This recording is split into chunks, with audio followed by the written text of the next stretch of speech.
I used to think loyalty was enough, that if you showed up, did the work, and kept your head down, the world would reward you.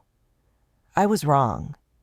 My name's Elise, and this is the story of how I learned that silence can be a weapon, but only if you know when to break it. It started in a place most people would overlook, a family-owned funeral home in a sleepy Ohio town, where I worked as a memorial curator. My job was to craft tributes, videos, eulogies, photo collages for grieving families.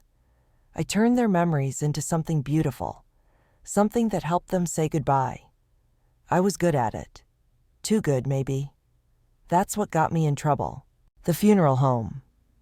Restful Pines was a creaky, cedar-scented relic run by the Whitaker family for 3 generations. It wasn't glamorous, but it was steady. People died, families grieved, and I made sure their loved ones were honored with dignity. The office was a maze of dark wood paneling, faded floral wallpaper, and a coffee maker that hissed like it was haunted. My desk sat in a corner by a stained glass window, catching slivers of amber light each morning. It was quiet, intimate, and I loved it. I'd been there 5 years, pouring my heart into every project, never asking for a pat on the back. My work was my voice, and I thought that was enough. Then came Mara. She arrived last spring, hired as the new client relations manager. Mara was all sharp edges, tailored blazers, a smile that didn't reach her eyes, and a way of talking that made you feel like you were always one step behind. She was 32, same as me, but carried herself like she'd already conquered the world. The Whitakers adored her. She had a knack for charming grieving clients, closing premium packages, and upselling mahogany caskets like they were sports cars. Within weeks, she was their golden child. I didn't mind at first. I wasn't here to compete. I was here to create. But Mara didn't just want to shine, she wanted to eclipse everyone else. It started small. She'd interrupt my client meetings to suggest tweaks to my tributes, always framing it as elevating the brand. She'd linger by my desk, peering at my screen, commenting on font choices or transitions like I was an intern. I brushed it off. I'd dealt with pushy types before. Then it got personal. One afternoon, I overheard her in the break room, laughing with a junior staffer. Elise. Oh, she's sweet, but let's be real. She's background noise. You don't climb by being invisible. My stomach twisted, but I didn't say a word. I just gripped the clay pendant hanging around my neck, a small hand-molded star my grandmother gave me when I was 10, etched with a tiny E. She'd said it was my North Star, a reminder to guide myself when the world felt dark. I held it tight and kept working. The real blow came in June. I'd spent weeks on a tribute for a local firefighter who died in a blaze. His family wanted something raw, real, a video that captured his laugh, his courage, his bear hugs. I poured everything into it late nights, splicing footage, handwriting captions, even tracking down a song his daughter said he loved. The family wept when they saw it, clutching my hands, saying it was like he was there with them. I went home that night, feeling like I'd done something that mattered. The next morning, I found an email from Mr. Whitaker, the owner. Subject: performance review. My annual bonus, $2,500 money I'd been counting on to cover my brother's rehab program, was gone. No explanation, just a line about budget reallocations. I stared at the screen, my chest tight. I'd never missed a deadline, never had a client complaint.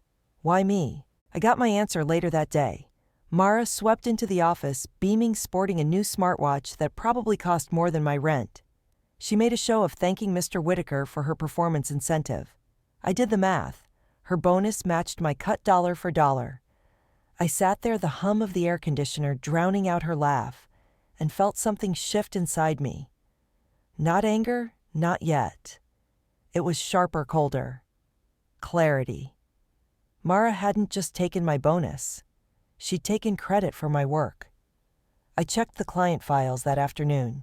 The firefighter tribute logged under her name. My hours, my edits, my heart all erased and handed to her. I could have confronted her, stormed into her office, demanded answers. But I didn't. I'd learned something from years of watching grief. People reveal themselves when they think no one's looking. Mara thought I was invisible, a pushover who'd swallow the slight and keep smiling. She was wrong. I slipped my star pendant under my shirt, its cool weight against my skin, and made a choice. I wouldn't scream. I wouldn't cry. I'd watch. I'd wait.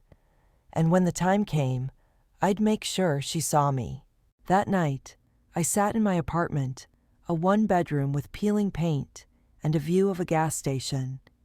My brother's rehab bills were stacked on the counter, each one, a reminder of why I couldn't afford to lose this job. I opened my laptop and started a private document, password protected, titled North Star. I listed everything: Mara's comment in the break room, the bonus cut, the firefighter tribute logged under her name. I didn't know what I'd do with it yet, but I knew one thing: my grandmother's pendant wasn't just a trinket. It was a promise. I'd find my way through this, not by shouting, but by being smarter, sharper, and more patient than Mara ever expected. The funeral home became a chessboard after that. Mara kept pushing, taking credit for my slideshows, streamlining my client meetings, by inserting herself, even convincing the Whitakers to let her lead our monthly staff, showcase a presentation I'd run for years. Each move stung, but I didn't flinch. I smiled, nodded, and kept my pendant close. I started noticing things. Mara was sloppy. She'd charm clients, but forget follow-ups, leaving me to clean up her messes. She'd pitch big ideas, digital guestbooks, VR memorial tours, but never delivered, passing the work to others while claiming the glory. And she had a blind spot: me. She didn't think I'd fight back. By July, the air at Restful Pines felt heavier. The Whitakers were planning a big rebrand to attract wealthier clients, and Mara was their star player. They gave her a budget to overhaul our tribute packages, complete with glossy brochures and a new website. I wasn't invited to the planning meetings, but I overheard enough. Mara was promising the moon cinematic videos, custom music, AI-generated voiceovers. The Whitakers ate it up, but I saw the cracks. Mara didn't know how to execute half of it. She was banking on the team, on me, to make her look good. That's when I started to plan. Not revenge, not exactly. Justice. I'd spent years making other people's stories shine. Now it was time to write my own. I kept working, kept delivering tributes that made families cry and thank me in hushed tones. But I also kept documenting. Every email Mara sent, every project she claimed, every promise she made and didn't keep. I saved screenshots, timestamps, even voicemails from clients who'd asked for me specifically, only to be redirected to her. My North Star file grew a quiet arsenal of truth. One night, I stayed late finishing a tribute for a teacher who'd passed. The office was empty, the only sound the tick of a grandfather clock in the lobby. I walked to the supply closet to grab a USB drive and saw Mara's desk, her laptop open, a draft of the rebrand proposal glowing on the screen. I didn't touch it. I'm not that reckless, but I saw enough. Half the ideas were mine, lifted from a pitch I'd shared in a team meeting months ago. She hadn't even bothered to rephrase them. I stood there, my pendant warm against my chest, and felt a spark. Not rage, purpose. Mara thought she could bury me. She didn't know I was already digging. The summer dragged on, and Restful Pines buzzed with Mara's rebrand campaign. The Whitakers were all in hanging new signs, ordering branded pens, even talking about a billboard on Route 40. Mara was everywhere, leading meetings, schmoozing clients, dropping buzzwords like legacy innovation that sounded impressive but meant nothing. I stayed in my corner, editing tributes, my star pendant tucked under my collar. But every day, I felt the walls closing in. Mara wasn't just taking credit anymore. She was rewriting my existence, and I was running out of time to stop her. It got worse in August. I'd been working on a tribute for a veteran, a quiet man whose family wanted a simple slideshow with his war medals and old jazz records. I spent hours tracking down grainy photos from the 70s, syncing them to Ella Fitzgerald's voice. The family loved it, sent me a handwritten thank you note. I pinned it to my corkboard, a small anchor in the storm. Then, at the monthly staff showcase, Mara presented that tribute as her own. She stood in front of the team, clicking through my slides, talking about her vision for minimalist storytelling. The Whitakers clapped. My note was still on my board, but my name was nowhere in her speech. I gripped my pendant so hard it left a dent in my palm. I wanted to stand up, call her out right there. But I didn't. The funeral home wasn't a place for shouting matches. It was a place for reverence, for precision. I'd seen too many families hold their grief together with nothing but dignity. I could do the same. So I smiled, clapped politely, and added the showcase to my North Star file, time-stamped with a screenshot of her slides and my original project folder. I wasn't just collecting evidence anymore. I was building a case. Mara's next move hit harder.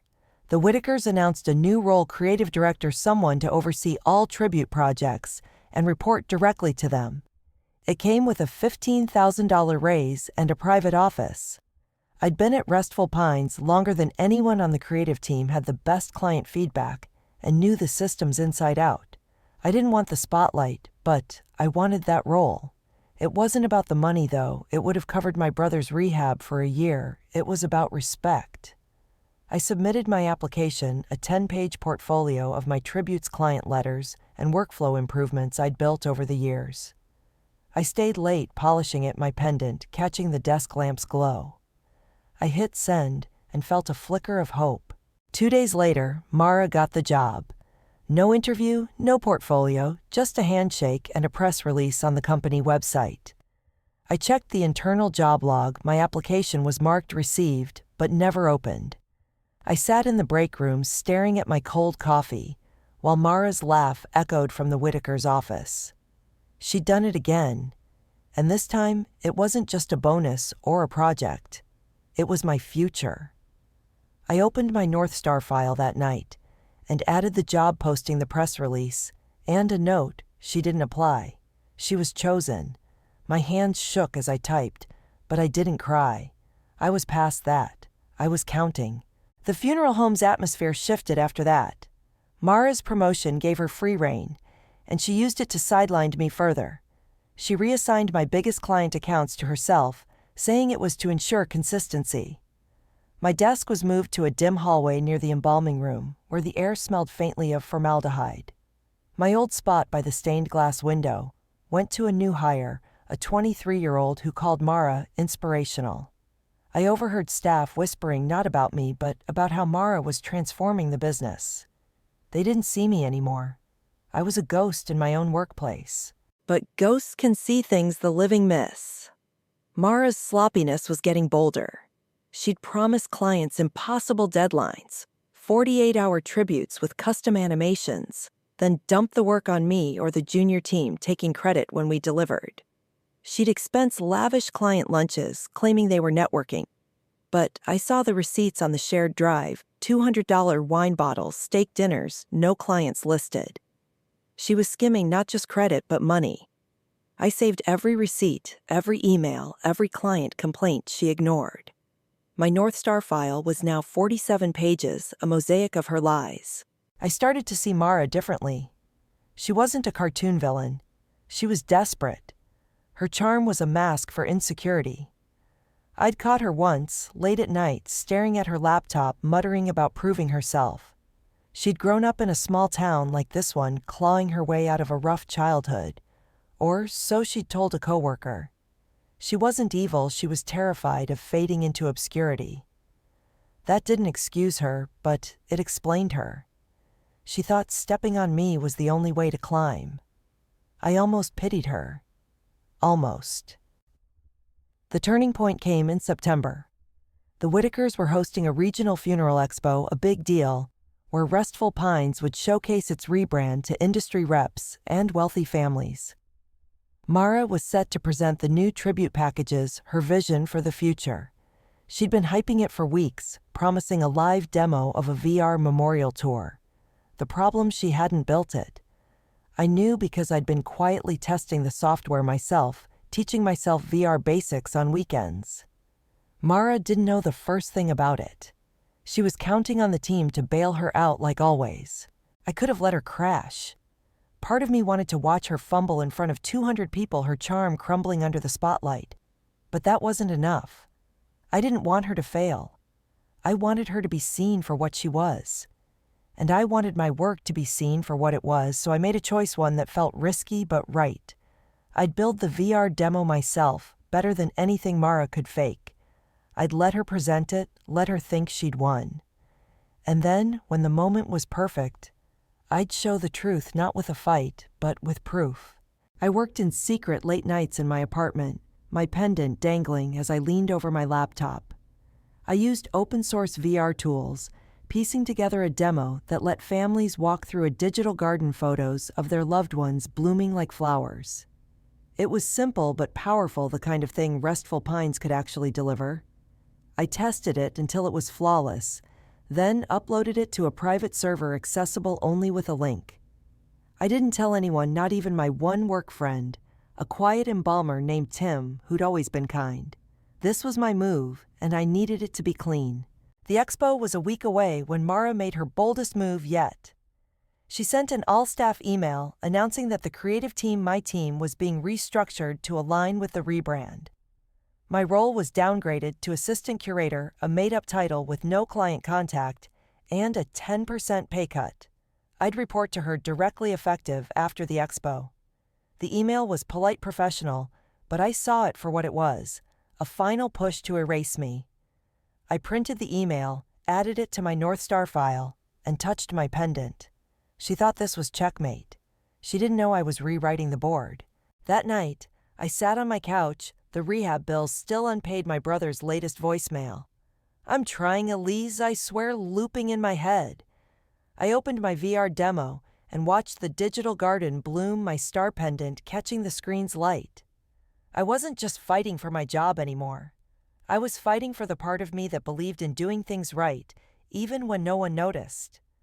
Mara could take my bonus, my desk, my title, but she couldn't take my North Star. And I was about to show her why. The week before the funeral expo felt like walking a tightrope. Restful Pines was a hive of activity staff, polishing urns, printing brochures, testing projectors. Mara strutted through it all, barking orders, her new creative director badge gleaming on her blazer. I kept my head down, finalizing tributes, my star pendant a steady weight against my chest. My North Star file was now 62 pages, a ticking bomb of evidence. But I wasn't ready to use it. Not yet. I had a plan, and it hinged on the expo, a moment when Mara's ambition would blind her, and my work would speak louder than her lies. Mara's VR demo was the expo's centerpiece, her chance to wow the crowd and cement her status. She'd been hyping it nonstop, promising a revolutionary experience. But I knew the truth, she had nothing. Her emails to the team were vague, full of phrases like, "Trust the process," and "I'll handle the vision." She was banking on me or someone else to deliver, like always. I let her believe it. I volunteered to assist with the demo, saying I'd handle back-end logistics. She barely looked at me, just nodded and said, "Good. Stay on top of it." I smiled, polite as ever, and went back to my desk by the embalming room. She had no idea I'd already built the demo, a digital garden where memories bloomed, coded from scratch, every frame mine. I spent nights refining it, my apartment lit by the glow of my laptop. I added small touches, a soft wind chime sound when photos appeared, a fade effect that mimicked a sunset. It wasn't just a demo. It was a tribute to every family I'd served, every story I'd told. I embedded a hidden watermark in the code, a tiny line that read, "Created by Elise K. 2025. Invisible unless you knew where to look." My pendant swung as I worked, a reminder of my grandmother's words, "Guide yourself." This was my North Star, and I was following it. The expo was set for Saturday at a convention center 20 miles away. On Thursday, Mara called a team meeting to align on her presentation. She stood at the front of the conference room projector humming and talked for 30 minutes about disruptive grief tech without showing a single slide of the demo. I sat in the back notebook, open, scribbling nothing. Tim the embalmer leaned over and whispered, "She's got no clue, does she?" I gave him a small smile, but didn't answer. Tim was sharp, always watching, but I couldn't risk looping him in. This was my play. Friday night, I uploaded the demo to Restful Pines' shared drive, labeled Mara's VR presentation. Final. I included a decoy version too, a half-baked prototype with clunky graphics and a glitchy interface, the kind of thing Mara might have cobbled together if she'd tried. I sent her the link to the real demo buried in a bland email about logistics confirmed. She replied with a single word, "Thanks." I knew she wouldn't check it. She never did. She trusted her charm to carry her and me to clean up the rest. I touched my pendant and shut my laptop. The stage was set. Saturday morning, the convention center buzzed with industry reps, florists, and families in black. Restful Pines had a sleek booth draped in navy velvet, our new logo glowing on a flat screen. I wore a simple gray dress, my pendant hidden under my collar, and blended into the background, setting up headsets and handing out brochures. Mara was in her element, shaking hands, laughing too loud, her heels clicking like a metronome. The Whitakers beamed, introducing her as our visionary. I kept my eyes on my clipboard, but I was counting seconds. Her presentation was scheduled for 2 p.m. in the main hall. At 1:45, I slipped into the tech booth, where a harried AV guy was testing cables. I handed him a USB with my demo labeled Restful Pines Backup and said, "Just in case." He nodded, barely listening. I'd learned from years of tributes, always have a contingency. Mara took the stage at 2:01, her smile electric, her slides polished, but generic stock photos, buzzwords, no substance. The crowd of 200 leaned forward, waiting for the VR reveal. She clicked to the final slide, a black screen with "Experience the Future" in bold white. And now she said our groundbreaking VR memorial tour. The room darkened. The headset feed flickered on the main screen. My demo loaded smooth, vivid, the digital garden blooming in soft greens and golds. Photos of a fictional family faded in, paired with my wind chime sound. The crowd gasped, then applauded. Mara stood there, basking in it, as if she'd coded every pixel. I watched from the back, my pendant warm against my skin. She thought this was her moment. She was wrong. Halfway through, the AV guy patched in a second feed my decoy demo, the glitchy one. It ran side by side with mine, jerky and amateurish. The crowd murmured, confused. Mara's smile faltered. She clicked her remote, but the screens didn't change. I stepped forward, calm, and said, "Looks like a mix-up. Let me fix it." I walked to the tech booth, heart steady, and handed the AV guy a note, "Show the watermark." He frowned but complied, zooming in on my hidden code, created by Elise K, 2025. It flashed across the screen, clear as day. The room went quiet. Mara's face froze, her remote dangling in her hand. Mr. Whitaker in the front row leaned forward, squinting. I didn't say a word. I didn't need to. The demo kept playing my demo, my garden, my truth. The crowd applauded again, louder, but their eyes darted between Mara and me. She tried to recover, stammering about team efforts, but the damage was done. The watermark was undeniable. I'd built this, and she hadn't.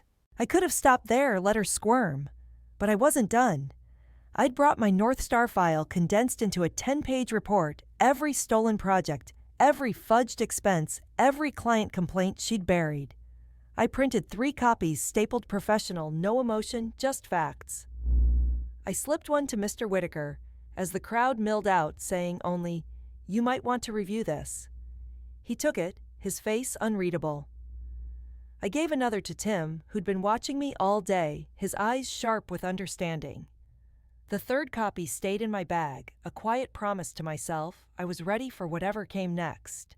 Mara cornered me in the booth an hour later, her voice low, her charm gone. "What was that, Elise? You trying to humiliate me?" I met her eyes. my pendant cool against my chest. I didn't humiliate you, I said. I just showed the truth. You did the rest. She opened her mouth, then closed it, her hands shaking. For the first time, she looked small, not powerful. I didn't feel triumph, just relief. I'd spent months carrying her lies. Now they were hers to hold. That night, I drove home, the expo's noise fading behind me. My brother's latest voicemail waited on my phone. I'm doing better, Elise. Thanks for not giving up. I touched my pendant, its etched E worn smooth from years of holding. The expo wasn't the end. It was a spark. Mara's world was cracking, and mine was just beginning to bloom. I wasn't invisible anymore. I was the one who'd been watching, waiting, and now finally acting. The expo's aftermath hit Restful Pines like a quiet earthquake. By Monday, the office hummed with whispers, eyes darting my way, then away.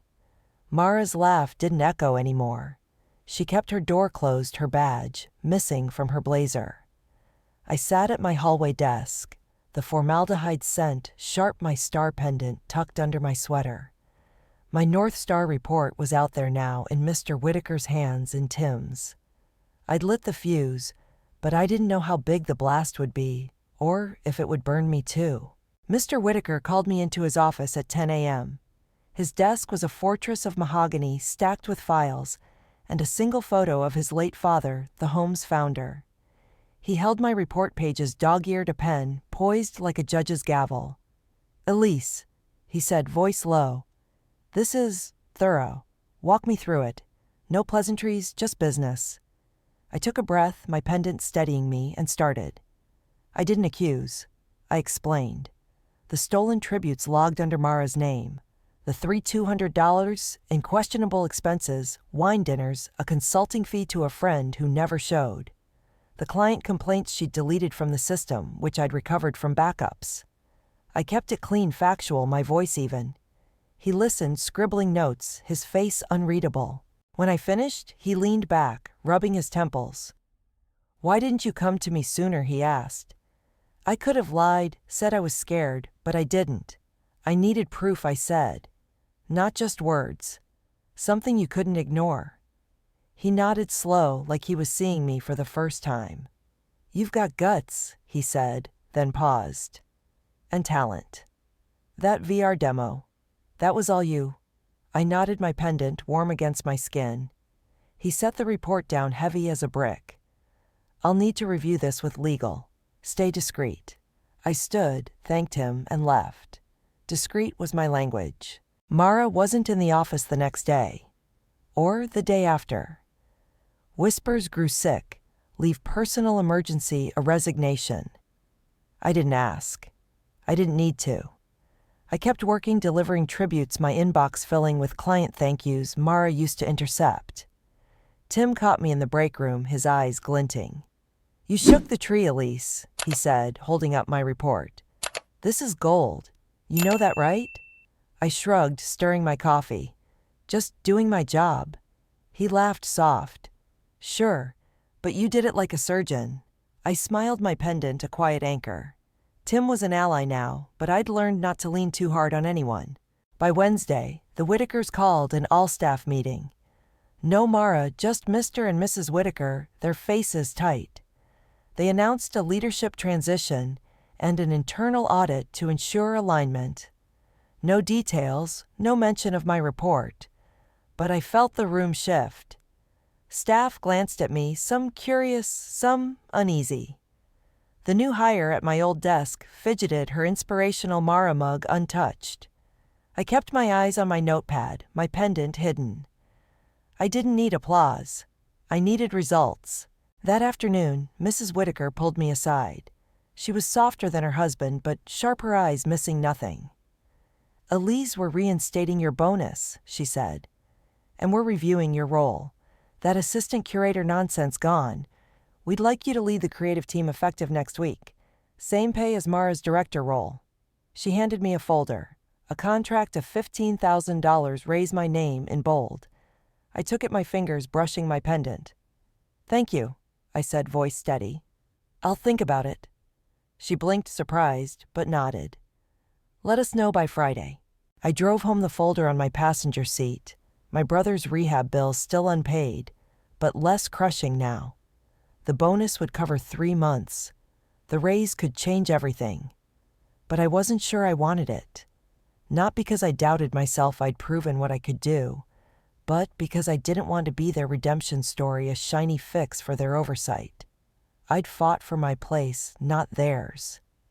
I opened my North Star file that night, reading through it, not as evidence now, but as a map of who I'd become. The girl who'd started at Restful Pines, quiet and trusting, was gone. I'd grown claws not to hurt, but to hold my ground. Thursday brought a surprise. A client, the firefighter's widow from June, called me directly. She'd heard about the expo, seen the VR demo online. That was you, wasn't it? She asked, voice warm. Not that woman on stage, you. I hesitated, then said, yes. She laughed soft. I knew it. You've got heart, Elise. Don't let them dim it. I thanked her, my throat, tight, my pendant, a steady pulse. Her words stayed with me, a reminder of why I'd loved this job, not for titles, but for moments like that. Friday morning, I made my choice. I walked into Mr. Whitaker's office, contract, in hand, my pendant visible for the first time, glinting in the light. I'll take the role, I said, but on my terms. I want full creative control, no middleman. And I want the team trained to document their work, timestamps, credits, everything. No more stolen stories. He raised an eyebrow, but nodded. Fair, he said. You've earned it. I signed my signature sharp, like carving my name into stone. Mara's office was empty by noon. Her desk cleared, her smartwatch gone. I heard she'd left town, maybe chasing another job, another chance to shine. I didn't care. She wasn't my story anymore.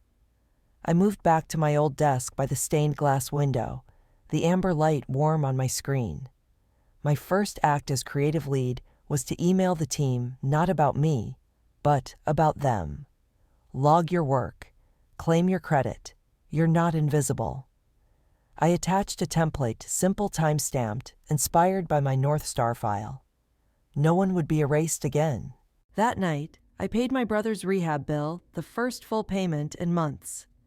His voicemail came as I cooked dinner. Elise, I'm proud of you. Keep shining. I smiled, my pendant catching the kitchen light. I wasn't shining, not the way Mara had tried to. I was steady like a star you don't notice until the sky clears. I'd fought not for revenge, but for truth. And I'd won not by breaking others, but by building myself. Restful Pines wasn't perfect, but it was mine again, and I was ready to lead, not loud, but clear. 3 months after the expo, Restful Pines felt different, not perfect, but alive in a way it hadn't been before. The cedar-scented halls were quieter without Mara's heels clicking, but the silence wasn't heavy anymore. It was purposeful.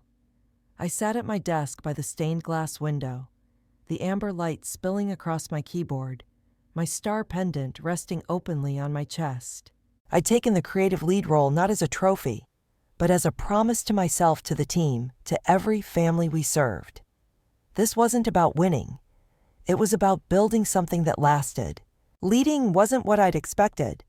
It wasn't grand speeches or corner offices. It was small, steady work, training the team to log their projects, teaching the new hire how to sync audio without clipping, showing Tim how to pitch his ideas without second-guessing. I shared my North Star template, a simple spreadsheet for tracking contributions, and made it mandatory. No one's work would be invisible again. The team responded tentative at first, then bold. The new hire, Lily, started signing her slideshows with pride.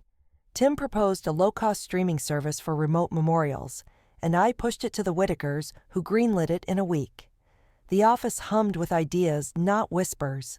The Whitakers changed too. Mr. Whitaker hired an external auditor to review expenses, a move I hadn't expected. They found $7,800 in misreported costs, most tied to Mara's networking budget. She'd been quietly let go, no public statement, just a note in the staff handbook about updated financial protocols. I didn't ask for details. I didn't need them. My report had done its job not by destroying her, but by forcing the truth into the open. I heard she'd taken a job at a corporate chain in Cleveland selling prepackaged grief kits. I wished her no harm. She'd been her own undoing. Clients noticed the shift. The firefighter's widow referred 3 families to me, each one asking for that woman who made the garden demo. I met them in the quiet parlor, listening to their stories, crafting tributes that felt like hand-stitched quilts, personal, warm, true. One family grieving a young teacher sent me a card with a pressed daisy inside her favorite flower. I tucked it into my desk drawer next to my grandmother's words in my head. Guide yourself. My pendant gleamed as I worked a North Star not just for me, but for every name I honored. Home felt lighter too. I paid off 6 months of my brother's rehab, the weight of those bills finally lifting. He called every Sunday, now his voice clearer each time. "You're a badass, Elise," he said once, laughing. I smiled, stirring soup, my pendant catching the stove's glow. "Just stubborn," I said. But I felt it, the pride of carrying us both, not by shouting, but by standing firm. I started a savings account, small but growing, for the day he'd need a fresh start. For the first time, I believed we'd get there. The biggest change was in me. I'd spent years hiding, thinking quiet work would speak for itself. It didn't. People like Mara thrived on silence, mistaking it for weakness.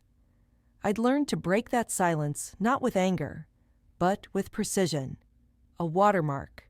A report, a single step into the light. I wasn't loud, but I was clear, and that was enough. I mentored Lily and another junior, both quiet, like I'd been showing them how to claim their space without losing their heart. I shared my mistakes, trusting too much, waiting too long, and watched them grow bolder. Legacy, I realized, wasn't a title or a paycheck. It was the way you left a room better than you found it. One evening, I stayed late finishing a tribute for a librarian who'd loved stargazing. I wove constellation animations into her video, each star a nod to her life. As I exported the file, I caught my reflection in the screen, my pendant glinting. I thought of Mara, of the expo, of the months I'd spent gathering truth like stones. I could have raged, could have quit, but I'd chosen to stay to watch, to wait, to act. That choice didn't just save my job, it saved me. I walked out into the Ohio night, the air crisp, the sky a scatter of stars. My pendant rested against my chest, its etched, a quiet vow. I'd been overlooked, underestimated, erased. But I'd proven something not just to Mara or the Whitakers, but to myself. I was enough. Not because I fought, but because I built. Not because I shone, but because I guided. If you've ever been pushed aside, your work stolen, your voice ignored, I want to know. What did you do when you'd had enough? Did you walk away, or did you find your own North Star? I used to think I was alone in this, but I'm not. We're out there. The quiet ones, watching, waiting, ready to rewrite the story. So tell me what's yours.